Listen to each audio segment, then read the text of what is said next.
Airports always make me anxious. The crowds, the noise, the rush. It's like everyone's in a panic, but pretending they're not. I was already jet-lagged from my last work trip, still running on caffeine and 2 hours of sleep, and now here I was, pushing 2 suitcases while dragging my own carry-on behind me. Mom was barking orders as usual. Pick up her bags, too. She can't ruin her back before the shoot, she snapped, nodding toward my younger sister. My sister. The star. The influencer with 3 million followers and a fanbase obsessed with her soft girl aesthetic. She was standing there, perfectly manicured and completely helpless, acting like touching her own luggage would break her. I've already got my hands full, I said, gently, trying not to start a scene. Mom turned around so fast, I didn't even see it coming. Slap. The sound echoed louder than the boarding announcements. Her palm landed square on my cheek, stinging hot and fast. For a second, everything froze. Conversation stopped. People stared. A woman near the check-in desk gasped. A man nudged his child behind him, like I was dangerous. I wasn't angry yet. I was just stunned. My sister didn't even flinch. In fact, she smirked. Like she'd won some silent game we'd been playing our whole lives. You're so ungrateful, Mom hissed under her breath. We raised you, and this is how you treat family? Your sister is exhausted. I could barely hear her. My ears were ringing, but the slap wasn't what hurt most. It was the look. That cold, disappointed glare I'd seen 1,000 times, when I got a B+ instead of an A. When I got a job offer, but it wasn't in fashion or media. When I asked for help and was told, you're the strong one. Figure it out. I stood there, my cheek throbbing, and all I could think was, why am I still trying with them? All around us, people looked away. No one helped. No one asked if I was okay. Just another family drama in a busy terminal. But inside me, something snapped. I remembered every time I carried their luggage, literally and emotionally. Every holiday where I booked everything but was left out of the family photos. Every childhood dinner where my sister got the extra piece of chicken and I got the chores. And suddenly, I felt light. I bent down, picked up only my bag, and stood tall. I'll see you at the gate, I said, voice calm. Too calm. They didn't even register what had just happened. I walked away. Past the long line for economy. Past my mother yelling something I didn't bother to process. And straight to first-class check-in. Yeah, first class. Because I paid for my ticket. I earned every mile, every upgrade. Not with followers, not with fake tears, but with years of grinding, long nights, and uncelebrated wins. The agent greeted me with a smile. Welcome back, Miss Carter. May I take your bag? Yes, I said. And for the first time in a long time, I meant it. As I handed it over, I glanced back. My mother was standing in economy, arms crossed, confused. My sister's mouth was hanging open. Their bags were still sitting there, untouched. For once, they looked stranded. And me? I walked away, no bags, no guilt, and no turning back. As I settled into my first-class seat, I felt the contrast deep in my bones. The plush cushions. The calm. The way the flight attendant spoke to me with kindness instead of condescension. It was everything I had never received from my own family. I stared out the window as the world buzzed around me, but my mind wasn't here. It was somewhere far back, years ago, inside a house where I was just a background character in my own life. You wouldn't believe how long I've been invisible. It started when my sister was born. I was 7. Old enough to help but not old enough to matter. She was the golden child from day one. The miracle baby. Every time she cried, the whole house jumped. When I cried, I was told to stop being dramatic. By middle school, I had already learned to make myself small. I'd do her homework when she was too busy with dance recitals. I'd skip my own birthday parties so she could host hers. And when I got accepted into college on a full scholarship, Mom said, That's nice. But your sister just got scouted for a modeling agency. Every win I had was met with a louder, shinier win from her. Or worse, dismissed completely. I stopped sharing after a while. Stopped inviting them to my milestones. Stopped hoping they'd notice. It was easier to just do it alone than to be disappointed again. And I did. I built my career in silence. Climbed every rung, stayed late, worked weekends. I traveled, I learned, I earned. While they posted selfies and spa days, I negotiated deals and earned respect. Quietly. They still don't know what I do. To them, I'm just the organized one.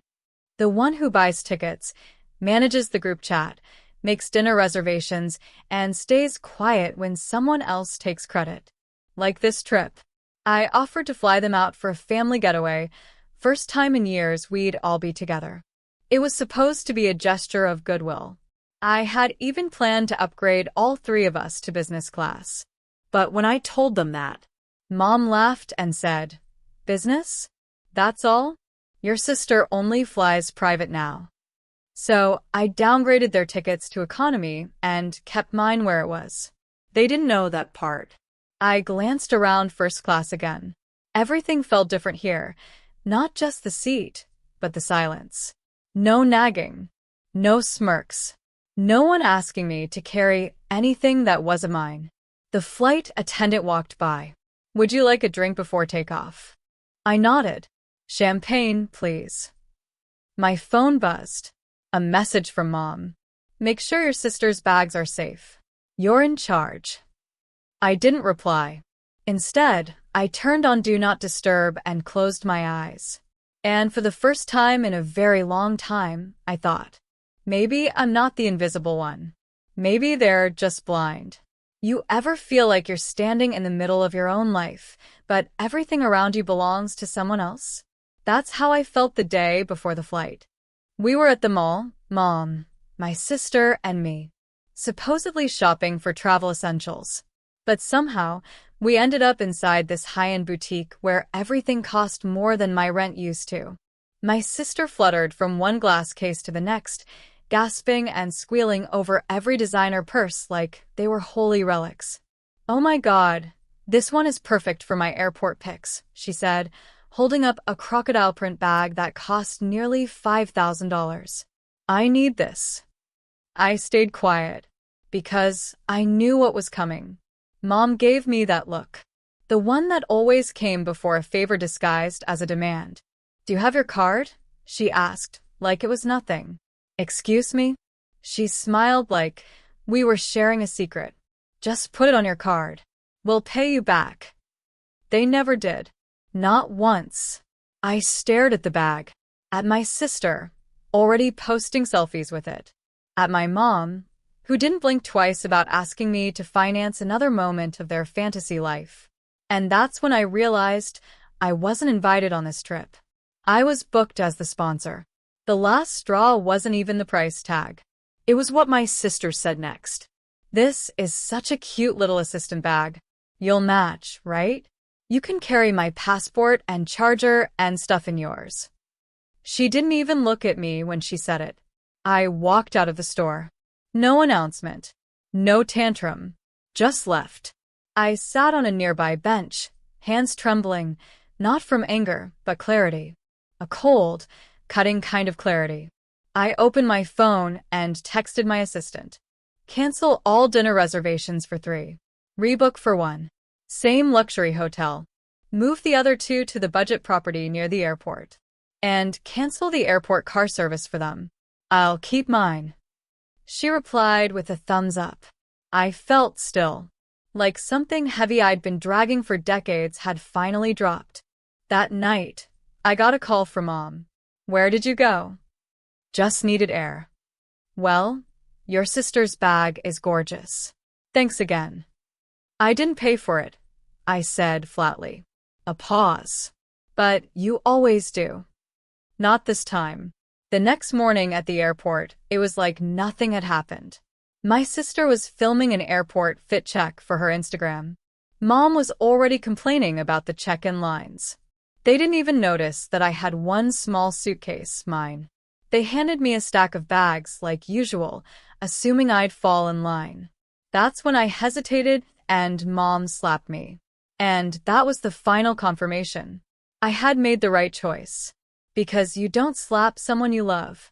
You don't slap the daughter who paid for your flights, who worked overtime so you could post filtered brunches and make passive-aggressive comments about real jobs. You slap someone you think belongs to you. But I don't. Not anymore. So I walked away. Left their designer bags, their tickets, and their delusions right there in economy. I didn't cancel the flight. I'm not cruel, but I made sure they'd fly exactly the way they saw me, in the back. And me? I sipped champagne in 2A. Window seat. Noise-canceling headphones on. Peace wrapped around me like a blanket. They'd call me cold for this. They'd call me selfish, dramatic, ungrateful. But I finally understood something. You can't keep carrying people who never even try to walk. By the time we landed, my phone was already blowing up. 10 missed calls from Mom. 4 voice notes from my sister, most of them starting with "I can't believe you," and ending with something about ruining her brand. I didn't listen to a single one. Instead, I rolled my suitcase through the arrivals hall, stepped into my private car, and let the door close behind me with a soft, satisfying click. Through the tinted windows, I saw them searching the crowd. My mother's heels clicking furiously on the floor. My sister swiping through her phone, probably checking for likes or a ride. I didn't wave.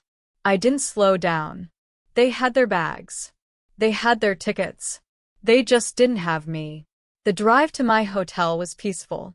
Quiet jazz playing, sunlight pouring through the glass. I stared out the window at the skyline and let myself breathe. For the first time on a family trip, I didn't feel like a burden or a wallet with legs. I felt free. The hotel I booked for myself was sleek, elegant, everything my sister used to pretend to experience for content. As I stepped into the marble lobby, the concierge smiled warmly. "Welcome, Miss Carter. Your suite is ready. Champagne waiting upstairs." I smiled back. Perfect. Up in a room, I kicked off my shoes and stood on the balcony, watching the city move beneath me. Meanwhile, down the road, my mother and sister had just checked into a 3-star hotel with a broken ice machine and no room service. I knew that because my assistant sent me photos. They had no idea what had happened yet. They thought it was a glitch, a booking error. My sister was already ranting on social media, tagging the airline, and demanding an upgrade for mistreatment. I laughed. For years, they'd made me feel like I wasn't enough. Not pretty enough, not obedient enough, not useful enough. But now? Now, they were the ones lost without me. They had climbed so high on the backs of other people, mostly mine, they forgot how to walk on their own. And I was done being their ladder. My phone buzzed again. This time, a text from my sister. "Did you book the wrong hotel? We're in some budget thing. Where are you?" I stared at it for a moment, then replied with one word. "Elevated." No emojis. No explanation. She sent 3 back-to-back voice messages, but I deleted them without opening. Instead, I ordered room service. A huge steak dinner and a glass of red wine. I ate in silence, scrolling through the news. Not their posts. Not their stories. Just the real world, the one I had earned my place in. They thought they were punishing me by being mad. But the truth? I was finally untouchable. Let them rage. Let them post. Let them drag their bags and whine and call and pout. Let them learn what it feels like to climb without a crutch. I was no longer beneath them. I was above it all and rising. The next morning, I woke up in crisp white sheets, sunlight streaming across the marble floor of my suite. It should have felt like a vacation, but my heart was focused. Because today wasn't just about rest. It was about arrival. I had come to this city not just for a family trip, but to attend one of the most prestigious global business conferences as a keynote speaker. Of course, I hadn't told my family that. They thought I was here for some office training. That's all I ever was to them. Someone with a vague job, no fame, no followers, just there. But today, I would take the stage as Vice President of Global Strategy for Ivy Corp, a title I had earned in silence, without applause or approval. I dressed in a tailored navy pantsuit, hair slicked back, minimal makeup, bold red lipstick. Sharp. Unapologetic. Me. As I stepped into the sleek black car waiting outside, I thought about all the times my mom told me to smile more, or wear something softer, or let your sister do the talking. Not today. The event venue was alive with energy, sleek branding, glass doors, professionals networking over espresso. It was the kind of room my sister would die to be in if only she belonged here. As I entered the green room, I was greeted by the host with warm excitement. "We're honored to have you, Ms. Carter. Everyone's buzzing about your speech." I nodded with a calm smile, happy to be here. A few moments later, I stepped into the auditorium. Hundreds of faces, cameras flashing, stage lights blinding. And then, something unexpected. In the back row, I spotted them. My mom, my sister. They looked confused.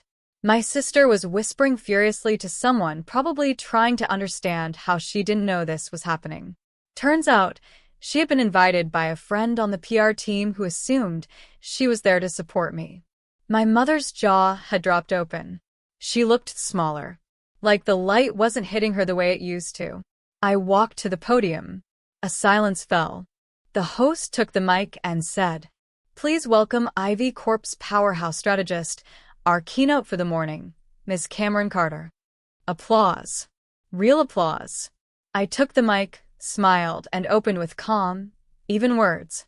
Sometimes, the people who carry the most are never noticed until they finally put everything down.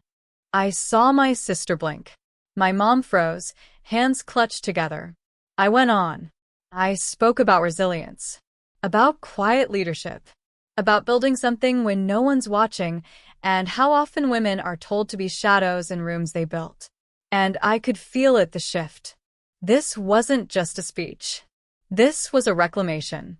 The applause at the end was thunderous. People stood.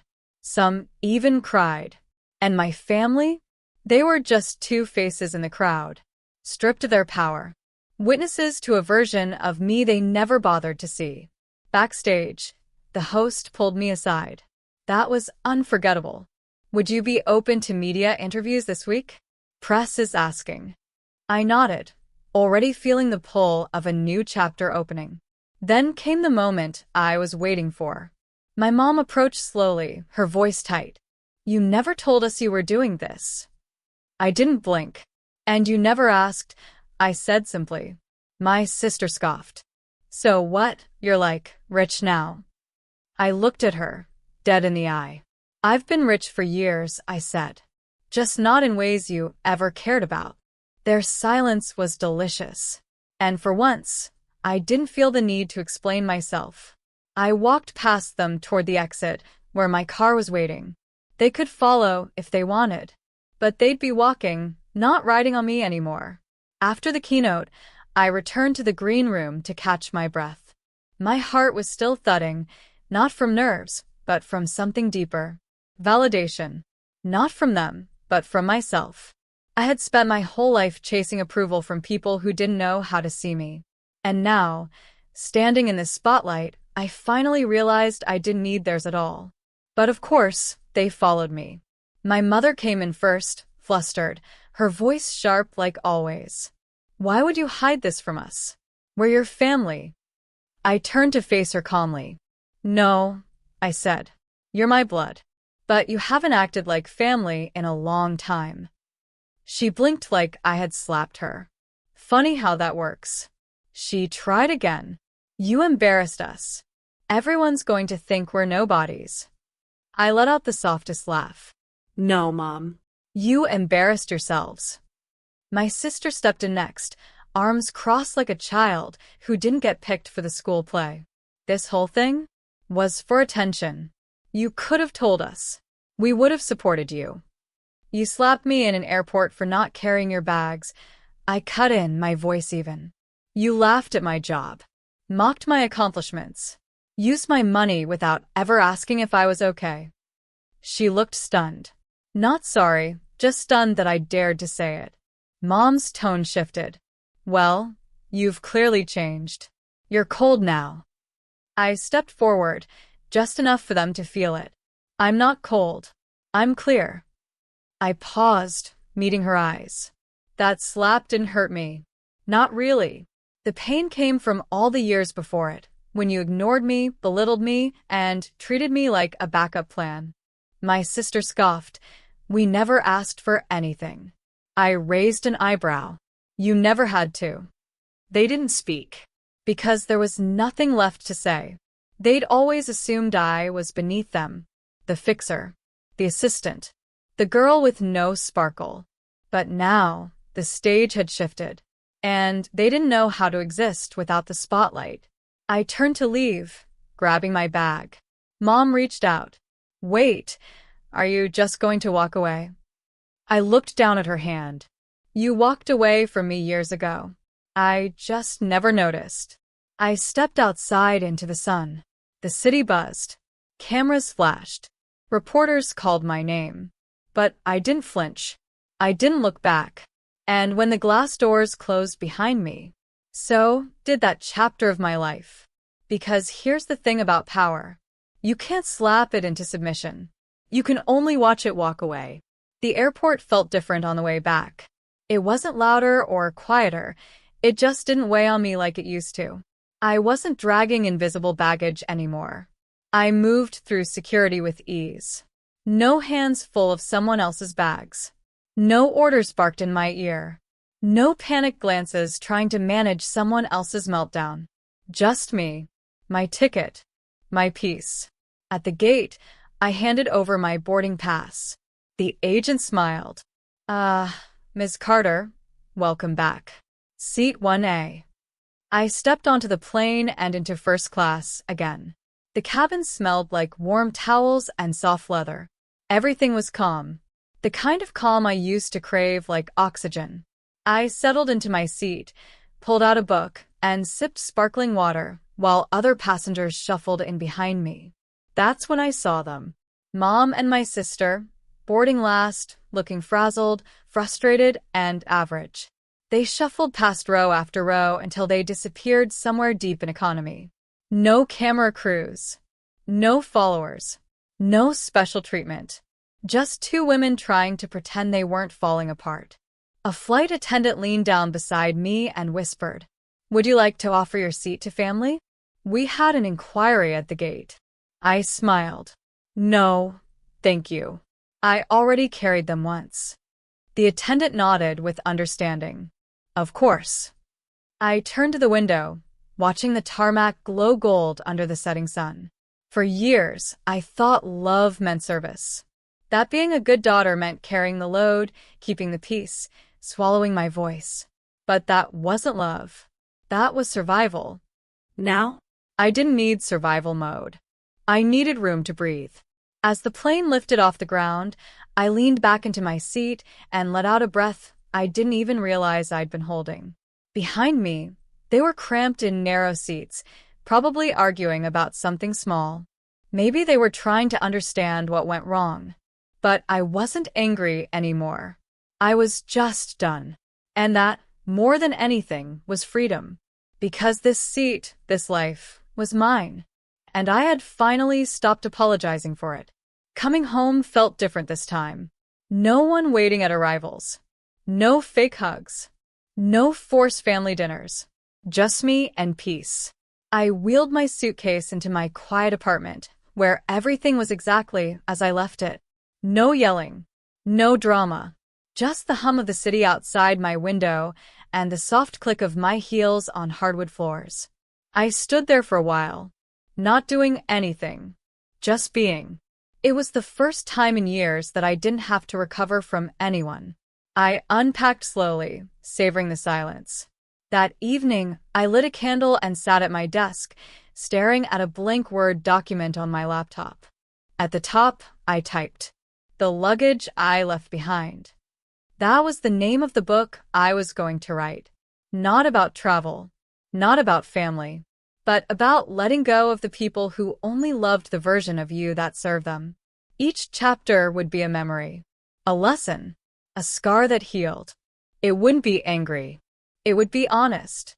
And maybe, just maybe, it would help someone else like me. My phone buzzed. I glanced at it without much interest. A message from my mom. We need to talk. This is not how families treat each other. I didn't reply. Then another one from my sister. I'm sorry if you felt left out. Can we at least discuss the PR damage? Still about her. It was always about her. This time, I didn't even feel hurt. Just numb. I opened my email and typed something short. Not angry. Not dramatic. I wish you both healing. But I'm no longer your luggage to drag around. Cam. Then I blocked both numbers. Not out of cruelty, but clarity. I'd spent so long hoping they would change. That one day they'd see me, thank me, treat me as more than a shadow to their spotlight. But people don't change when they're comfortable. And I wasn't going to keep carrying their comfort anymore. A few days later, a package arrived at my door. It was a framed photo. From the conference team. It showed me on stage, mid-speech, eyes bright, power radiating from every inch of me. They had printed the caption underneath. Sometimes the people who carry the most are the last to be seen. I hung it above my desk. Right next to it, I pinned my old boarding pass, seat 1A. Not because of the class, but because of the journey it took to get there. I didn't become someone new. I simply stopped apologizing for who I always was. And the truth is, I was first class long before I ever sat in that seat.